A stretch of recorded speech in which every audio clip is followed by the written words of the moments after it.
Good afternoon, all. Welcome back to the Celtic Way. I am your host, John McGinley.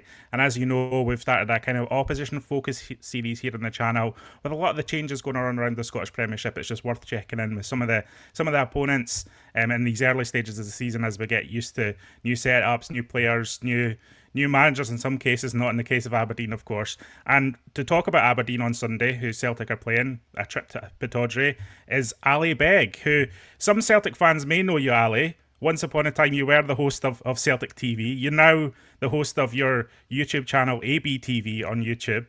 How are you doing on this fine day? I'm absolutely fine, John. Thank you so much for having me on. And you keeping fine? Yes, I'm doing well. I'm doing well, Ali. Listen, we'll get into a few different topics here, but it would be harsh of me to invite you, Ali, onto a Celtic show and not talk about the Scottish Cup final and kind of what it meant for Aberdeen and the aftermath of that and what it's meant for Aberdeen's summer, really. 35 years since you last won a Scottish Cup. It was a dramatic day full of tension and emotion. How is it settling in, a couple of months down the line here?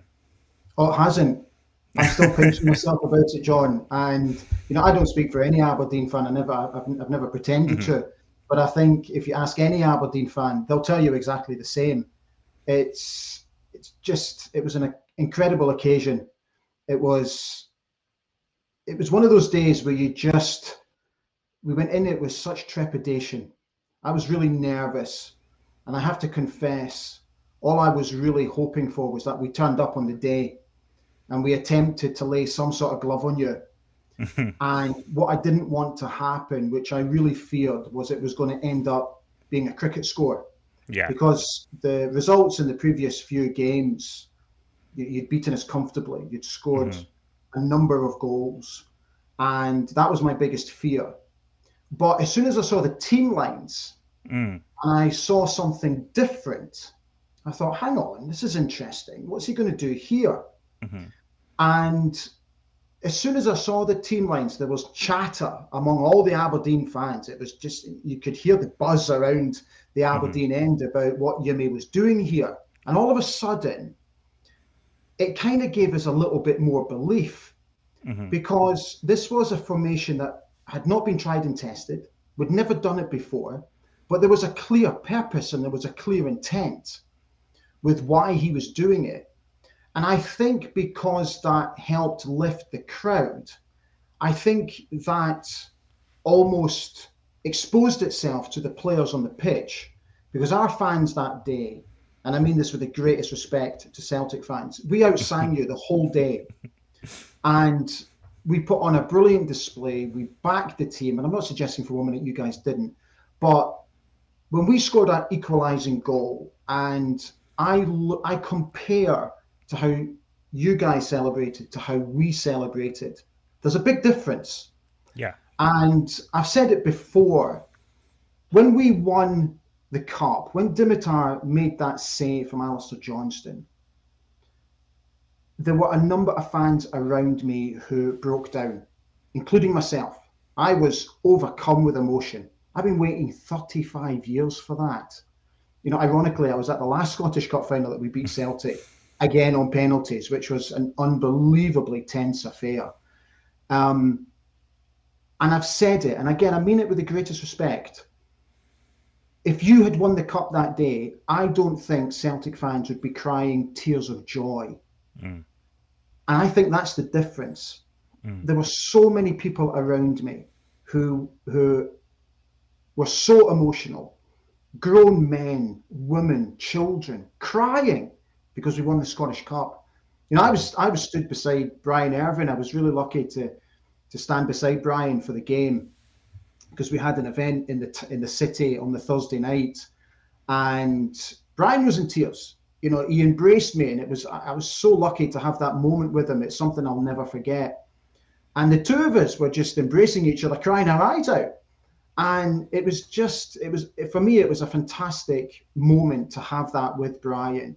But I am so happy for a generation of Aberdeen fan Yeah. who has never seen us lift the Scottish Cup, and now we have. And it was such a huge accomplishment. Okay, I know it's penalties, I know it's a lottery, but our game plan that day worked to perfection. And I think that deserves a little bit more credit. I think there's a good point in that because I remember a lot of the discussion around Jimmy Thelin last season was around the Celtic games in particular and about his potential naivety in coming to Scottish football and how he's dealing with things tactically. Was he too open at certain points? And the back five deployed against Celtic worked that day, frustrated Celtic. Are you expecting similar again this weekend, or do you think he's going to go back to his more established back four against Celtic? I know he played a back four against Hearts on Monday night, but are you expecting this to now be the way that Aberdeen play against Celtic, or was that just one of those occasions where it's a one-off kind of almost surprise capturing the intent of the day kind of thing? Honestly, I have no clue what he's going to do on Sunday. And this is where I'm really intrigued to see the team lines, because I think what he will do, I think he'll deploy it in European away games. And I think he will also play the same formation in big games in the Scottish Premiership, big away games. I was slightly surprised he didn't start that way against Hearts, because I felt we were undercooked coming into that game. And I always felt that their threat was going to be a danger on the night. In the end, I was kind of pleased he didn't, because some people can look at it as being negative football. I get that, but there's a clear game plan, and that's what people have got to remember. So on Sunday, I personally would be reticent for him to play that type of formation, particularly at Pittodrie, because I think at Pittodrie, it's an opportunity for us to get at you. And I don't think we should be going into this game with any fear. I get it can be a completely different kettle of fish at Celtic Park, where you always dominate possession and hit us on counter-attacks and hit us on the break quickly, effectively. And I think at Pittodrie, we need to take control of the game. And his tactics deployed on Sunday will obviously dictate how the game goes. But, we didn't play great against Hearts, particularly in the first half. We had a good 20-minute spell where I thought we could get at them. And I felt if we'd nicked one, we might have been able to take them. We got hit with a sucker punch, but it wasn't a great performance, I have to say. And there's a lot of question marks already. I hope he doesn't play Graham Shinney at left back on Sunday. For me, he can't play Shinza at left back. Does it feel like there's a decline there, Ali? Does it feel like there's a decline with Shinney? Just he's obviously at the tail end of his career, but can you see that decline on a not a week-to-week basis? But have you seen that over the last 18 months or so? I think he's been a fantastic leader, and he's been a fantastic captain, and he's a huge influence in the dressing room. He's a great lad as well. I'm wondering if, with lifting the Scottish Cup, that was the moment to say, I'm going to take a step back. I would very much like Graham to be involved at the club, be it in a coaching role or whatever, because I still think he's got a huge amount of influence, but not at left back. I don't mind him so much further forward, because I still think he can influence, but not at left back. It leaves us wide open. He doesn't have the pace. We saw with the 5-1 game at Pittodrie last season, James Forrest just absolutely ran amok. And if you look at that game closely, you guys had scored 4 goals up to the 58th minute point. We hooked Graham after the 4th goal, and we only conceded 1 more goal after that, once we changed it. So I don't think he's done. I still think he's got plenty to offer. He's the club captain. So, but just not at left back. And if he's going to play in that role just in front of the back four, I don't think he should be playing with Nielsen, Sivert Helton and Nielsen, because I think to have 2 players of that age playing in that position is counterproductive for us. If he's going to play left side of just in front of the back four, I would much rather he play with either Dante Polvara or Ante Palaversa, who are engines and who can get up and down all day. And for me, Graham's role would be to sit and protect the back four. So I still do think he's got a role, but just not at left back. It's an interesting game for Aberdeen on Sunday, because I think you're one of the clubs that have opted to take this postponement between the two legs of the European Yeah, playoff tie, and yeah, so suddenly, if you don't manage to pick up a point or a victory on Sunday, then it just automatically almost puts a little bit of pressure on things, because you're not going to pick up points until later in the month. So I might agree with you. I think Aberdeen will come at Celtic a little bit on Sunday. I don't think they'll be totally open and swashbuckling, but it will certainly be more open than the Scottish Cup final. Just you mentioned there this kind of a slight bit of unease in the wake of playing Hearts, and this is how football works. Thoughts and feelings change so quickly from mm, the Scottish Cup final through the summer to now. Question marks start to be asked again about different elements of Aberdeen and Celtic even as well. A successful year last year, but a lot of question marks around the club right now. What's your feelings on the direction of travel at Aberdeen in terms of your transfer activity this summer, and are you expecting more out of the transfer market in these final few weeks? Do Aberdeen need to do more to get the team up to the level of where you want to be this season? cool, absolutely. Yeah. We are desperate for a striker. Mm. Desperate. Um, I understood why they sold Papa Gay. Completely Mm. get it. It was a great bit of business, but I question the timing of letting him go, Mm. because we've not brought in a replacement. Okay, we've got Mm. Kusini Yenge. The problem with Kusini is there for everybody to see. He Mm. struggled to score goals last season when he was at Portsmouth. He's not exactly hit the ground running at Pittodrie. He looked sluggish, I thought, on Monday against Hearts. He missed two gilt-edged chances, and that's the difference to beating Celtic. Mm. Is if you look at last season, you guys were so clinical in front of goal. You destroyed Mm. us every single time. Every time an opportunity presented itself, you took it. We didn't. The game at Celtic Park in February is the perfect example. We could have been 2-0 up in that game in the Mm. first 10, 15 minutes. And then all of a sudden, you find yourselves 3-0 up. And Mhm. I'm watching it and I'm scratching my head and I'm thinking to myself, how has this happened? And it's because you're so clinical. You hit us on two great counter-attacks, albeit, we gave the ball away cheaply in really important parts of the park, and you just hit us.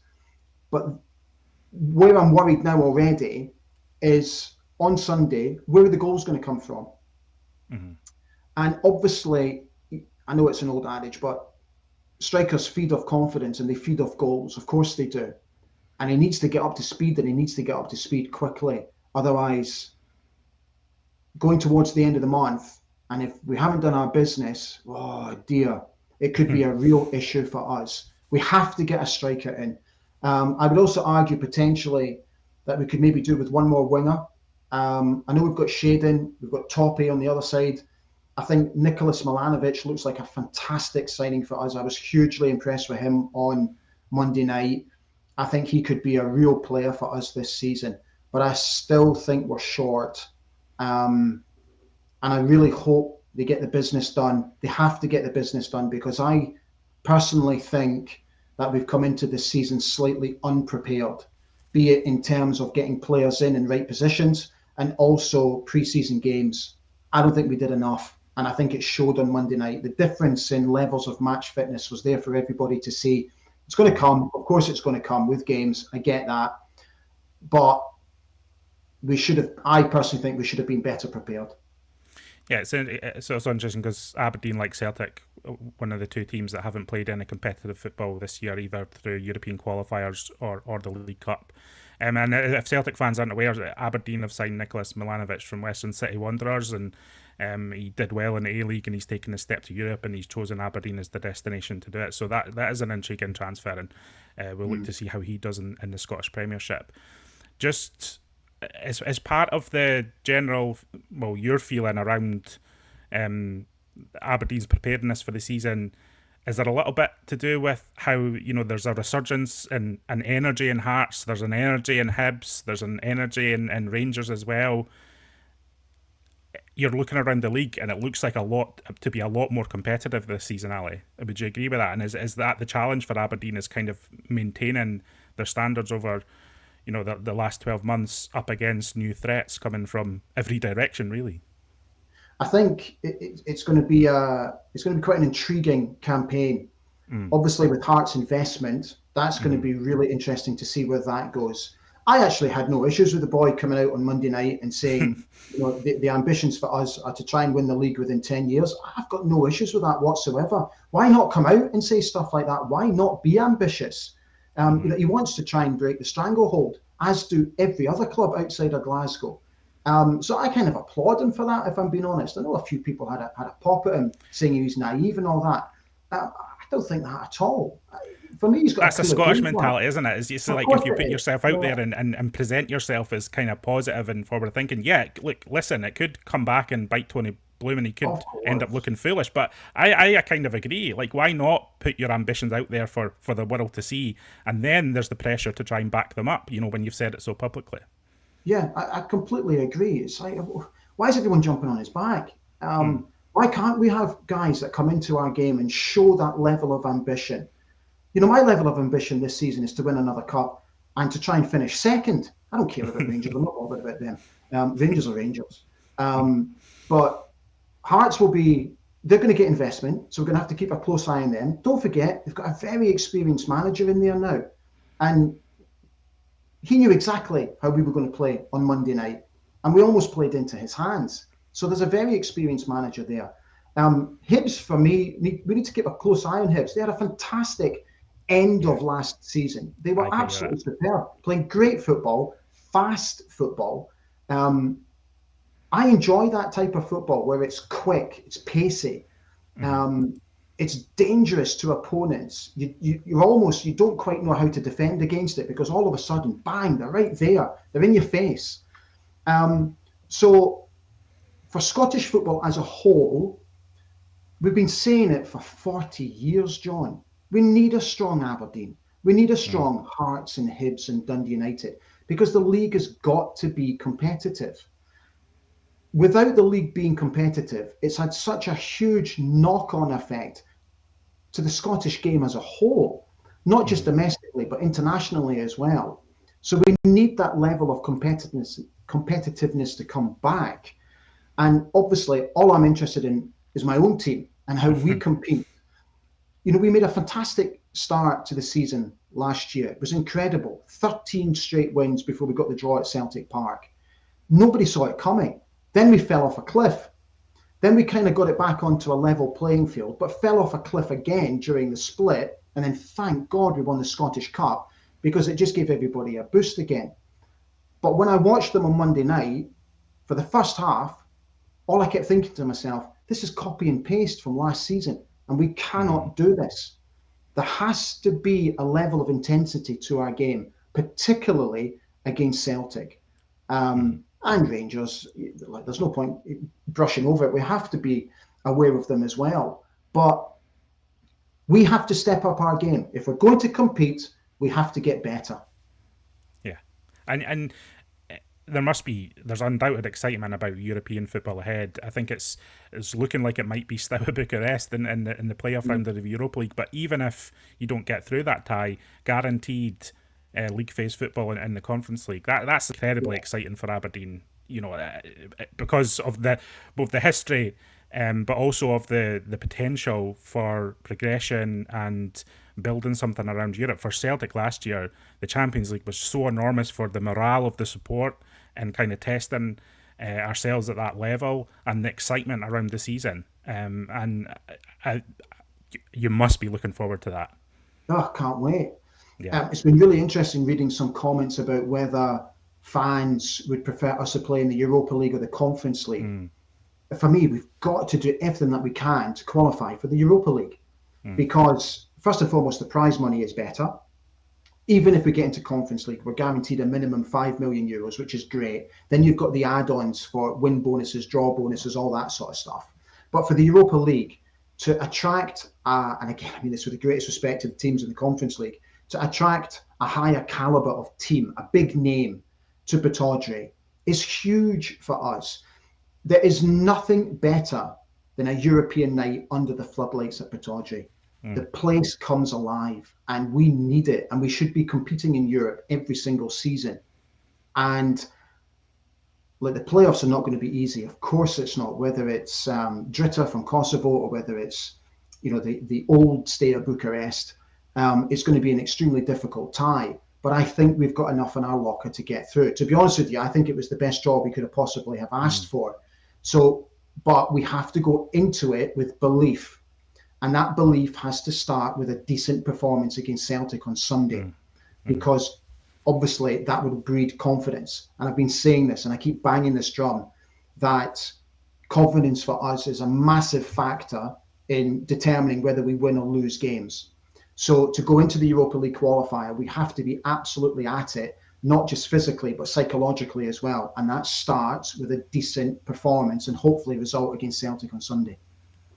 Ali, thanks for joining us. It's really interesting to get the perspective of where you feel like Aberdeen are sitting going into the season. And if anyone wants to keep up with Aberdeen throughout the season, check out Ali Begg's YouTube channel. It's fantastic to get a perspective on Aberdeen as the season progresses. I did watch a few videos last season, Ali. So, yeah, thanks for joining us. Continued good luck with your channel. Ali Begg, ABTV, search for it on YouTube. Give it a look if you're looking for some Aberdeen chat. And I guess good luck on Sunday. May the best team win, Ali. Absolutely. Brilliant, John. Thank you so much for having me on, mate.